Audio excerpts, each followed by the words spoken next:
Hello everyone, welcome back to my channel. I'm Lola and that's my cooking world. So today our special dish is gonna be salt baked sea bass. This amazing fish that you guys are seeing. Yeah, we're gonna cook but in a different way, okay? It's not the usual salt baked sea bass that you were used to see on the internet. We're gonna prep in a different way that is easier, faster to cook, no struggles, everyone can do this at home. And I remember this dish used to cost around 80 euros. So on the menu in the place that I was working. And you guys are gonna be able to save a lot of money and impress your guests. So let's cook it. Hello. Those are wild asparagus. They're very thin and they are super fast to cook. You're gonna match very well with our fish. It's gonna be a very light and healthy meal. I'm not gonna say any measurements for our recipe because it's gonna be down here in the description, okay? So don't worry about that. You just have to watch the video to know the method and then you can check all the measurements, okay? Those two over here are very important for our fish. That's where I learned in the fine dine place where I used to work. I know it looks like a huge amount of salt, but it's not. Don't forget that we are not seasoning the fish or anything else. So why do we need this amount of salt? Don't be scared of that, okay? Nobody's gonna die. The salt will penetrate our fish and keep the moisture with the egg whites, okay? To do our preparation, we need some egg whites that I already prepare here. But, well, if you guys don't really eat eggs or you don't have eggs, I'm sure you can find just egg whites in the market, in the supermarket, or you just prepare. But don't waste the yolks, okay? Keep the yolks for other preparations. You can do, you can do whatever you want with your egg yolks, but don't throw them. And probably in another video, just let me know if you guys want. I can teach you how to cure egg yolks. And the technique that I learned, that's the one that I'm about to show you guys. Differently than the other recipes, we're gonna beat our egg whites. We won't mix the egg whites into the salt. We're gonna beat them, we're gonna whip them until they're fluffy, and then we're gonna add the salt. And then we're gonna cover our fish and bake it. So here I'm putting our egg whites in a jar because it's just easier for me, for the equipment I have. If you have any other equipment, that's also fine. It's up to you what you're gonna use. But honestly, I don't recommend doing this by hand because it will take ages. And it's just like, it's faster and easier to make this way. So I have this machine here. It's my stick blender that came with this attachment. It's our whisk. And then we're gonna beat now our egg yolks. When they're about to be done, when they look like this, as you guys can see, that's when we add our salt.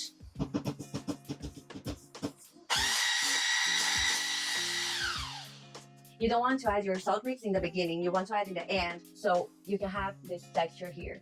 So now let's start prepping our fish. First, grab your pan, just drizzle a small amount of oil, because today I'm gonna cook 2 fishes, because at my fishmonger they didn't have a bigger one, and I'm cooking for 3 people tonight. We have a guest here, that's why we will be using. So our 2 fishes, we put them in a pan over the drizzle of oil. Why do we want to put a drizzle of oil? So it avoids to stick. Sometimes even when you have a non-stick pan, that's like my case, but it's a bit too old and it's not non-stick anymore.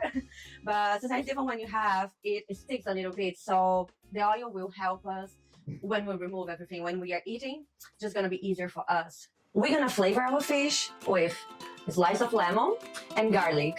But feel free to use whatever you want. This is just like my personal taste. In the restaurant, we used to add fennel as well. But I'm not a big fan of fennel, so that's why I'm not adding. But people really enjoy that. So it's just up to you. Just one thing that I didn't mention to you guys before. I already asked my fishmonger to clean the fish for me, remove the guts and everything. So that's why I'm not showing you guys. But if you want to do this at home, it's also very simple. You can buy the fish, the whole fish, and with a sharp knife, you cut here in the belly line, you remove all the guts, you remove everything, and then you cut the fin. Then the line, you put in the middle, and also the garlic. So that's your personal taste, that's your dish, that's your food. So just do whatever you like. This is what I like, that's why I'm adding those things. But this is totally up to you. My goal here in this channel is to empower people, to empower you guys to cook better, to eat better. I just want to teach you guys methods and techniques I don't want to teach you simple recipes or like measurements and everything. I want to teach you methods so you can use your creativity at home. Now it's time to add our whipped egg whites, and you should cover everything, all your fish. Don't leave any hole, okay? Everything closed, very tight, so it will cook evenly and will taste amazing. And now it's finally time to put our fish in the oven. My oven is already preheated at 180 degrees. We're gonna leave for 15 minutes because of the size of my fishes. If you have bigger fishes, leave longer. If you have smaller fishes, leave less time. It will depend on the size of the fish. And again, I'm gonna leave the time and everything in the description down below. Even though our wild asparagus are softer than the normal ones that you normally find in the supermarket, you still want to cut the end of it because it's too hard to eat. It's not tasty, it's just like a struggle to eat. When do you know where to cut? Basically, you get one asparagus, and when you see that like breaks easily, more or less like here, that's what you want to waste. But obviously you don't just throw it, put it in your compostable bin. I'm gonna think about something that you guys can cook with it. I actually don't really know right now. So here I already have some boiling water with salt, big amount of salt. So I would say for every 2 liters of water, 3 tablespoons of salt more or less, and we're gonna blanch it for 1 minute. No more than that because we don't want to overcook our vegetable, because we don't want to overcook our asparagus, especially because they're so thin. We just want to blanch it, and then we're gonna finish in the frying pan. So in restaurants, what we normally do is we boil a massive pot of water, and then we throw our vegetables there to blanch really quick, and then after that, you put it straight in the cold water, the ice water. So these stop the cooking. And after that, you dry everything and you save in the fridge. So whenever the order comes up, you already have that, and you just need to throw in the pan, add your seasoning, and your order is ready. So in less than 1 minute, you have everything ready. And you can keep this in the fridge for maximum 3 days, more or less, depending on the vegetables. I would say like health-wise, you shouldn't keep for more than 3 days boiled vegetables. And this is also a great tip for whenever you're hosting guests at home, so you don't have to spend a huge amount of time in the kitchen when your guests are there and you're still serving hot food, because nobody wants to eat like cold food, right? So while you're blanching that, you can start heating up your pan. Mine is already warm. I'm gonna drizzle some oil here, and whenever it's ready, we just throw everything here. Because we are not doing like restaurants today, because we don't need to. I'm cooking everything straight from the boiling water, and there we don't need to stop the cooking because we're gonna finish cooking here because we're gonna serve everything right now. But if you're doing this ahead of time, just do the way I just told you. As you can see, they are already like a bright green. Now we can put everything in our frying pan and add our seasoning. Today I'm using this mix that I made that is just seaweed. It's a bunch of different types of seaweed. I have this here in another recipe that I made. I'm gonna put the link down below, but it's basically buy some seaweed, blitz everything in your blender, and it's ready. And it adds so much flavor into the dishes.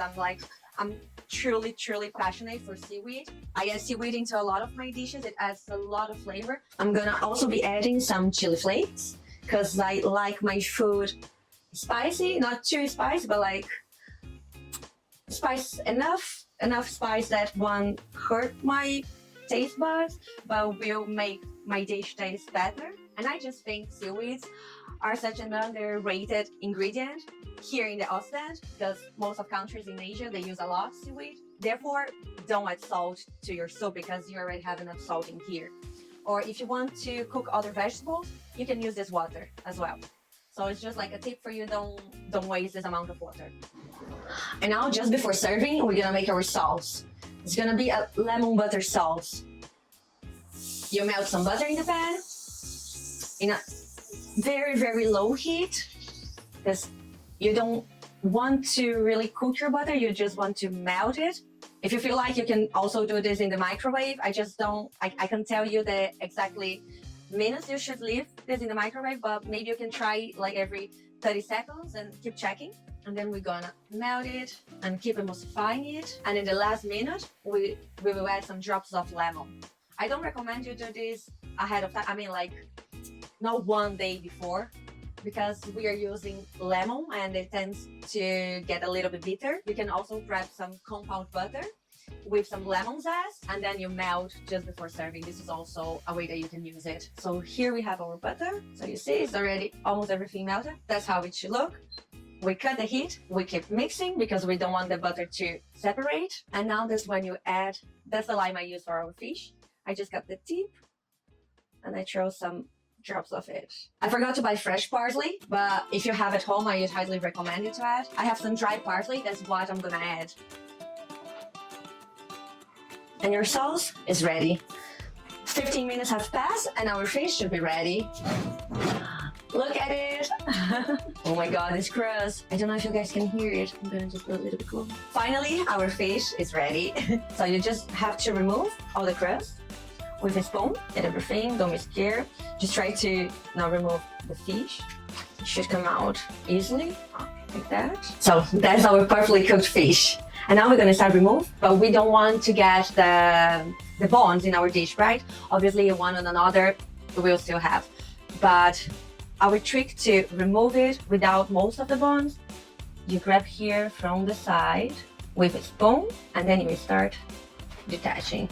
And you come here in the middle, you separe it, and as you can see, most of the bones are still here. You can grab it with a spoon and put it straight in a plate. And you do the same thing with the other side. Be very careful, very gentle. And now after that, you can remove the spine all in once. The same with the other one. And then you can remove your lime, your garlic. If you want, you can still eat that because it's super delicious. And now you do the same with this part. Make sure you remove an excess fish bone, discard it. As you can see, guys, this is perfect cooked, super juicy. You just have to make it at home. I promise you guys won't regret. Oh, here I also have a few fish bones that they didn't come out. They were a little bit stubborn.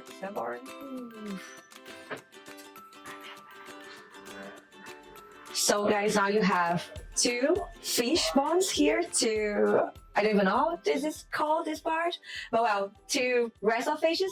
If you want, you can dry this part, and you can also dry this part. There was the whipped egg whites with salt. You dry everything in the oven, I don't know, for like 4 or 5 hours more or less at about 60 degrees. No more than 80 degrees. Keep an eye on it, and then you blitz everything, and then you're gonna have some fish salt. It's really good to throw in dishes. With the head, you can make a broth with this. It still has a lot of vitamins and a lot of flavor. Now, finally time to plate and eat. So our asparagus, don't be cheap on it. They're healthy, tasty. You can eat as much as you want. And our salt. So as you guys can see, because I left there a little bit longer than it's separated. So if this happens to you, just shake a little bit and it will almost fly back together. You can put it over your fish and also over your asparagus. So now, yes, finally time to taste it. Woo, so exciting. Yum, yum, yum, yum.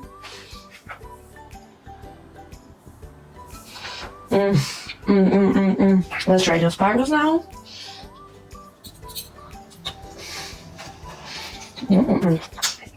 Amazing. So that's it, guys. Thank you so much for watching my video. I hope you guys enjoy. Let me know in the comments what are your thoughts about this dish. I really hope you cook. If you have any questions, just leave in the comments and I'm gonna do my best to reply everyone. So thanks everyone. See you next. Bye.